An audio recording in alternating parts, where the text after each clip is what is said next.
কে দিল পিরিতের বেড়া লিচুর বাগানে কমলার বাগানে সৈগ কে দিল পিরিতের বেড়া লিচুর বাগানে। এ ভাইছে ভাইছে কি অবস্থা, ভালো আছো ব্রাদার? ভাই আপনি তো পুরাই চেঞ্জ হয়ে গেছেন ভাই, কেমনে কি আগে তো খেত কামারে কাজ করতেন। আরে ভাই অতীত নিয়ে টান দেও কেন ভাইয়া? তুমি একটা চাকরির কথা বলছিলা, চাকরি করবে নাকি? সেনাবাহিনীতে ঢুকাই দিই তোমারে, উচ্চতা তো ভালোই আছে তোমার। ভাই আমি যে উষা আমার তো পুলিশে নেয় না, সেনামিতে ঢুয়ে দিবেন কেমনে কি ভাই? আরে সমস্যা নাই, সেনাবাহিনী আমার কাছে ছোট ভাই। তুমি যদি 2 ফুট উঁচা হও তাও তোমারে ঢুকাই দিব না মানে চাকরিতে। আচ্ছা ভাই ঠিক আছে, একটা চাকরির ব্যবস্থা করে দিন যে। এই ভাইয়া দাঁড়াও, একটা ফোন দিই।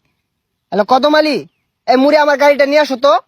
কি কোন ভাই এই সিফার ওটা এত বড় গাড়ি ঢুয়াইতেছেন ঢুকবো? আরে সমস্যা নাই, আসলেই দেখতে পারবা। ভাই এত চেঞ্জ এত টিয়া পয়সা ভাই কেমনে সম্ভব এগুলো ভাই? এই যে ভাই আপনার গাড়ি। ভাই এই গাড়ি চালাতে পারবেন? আরে 12 মাস তো এগুলাই চালাই। এই সরো। দেখছস ভাইয়ের কি চেঞ্জ।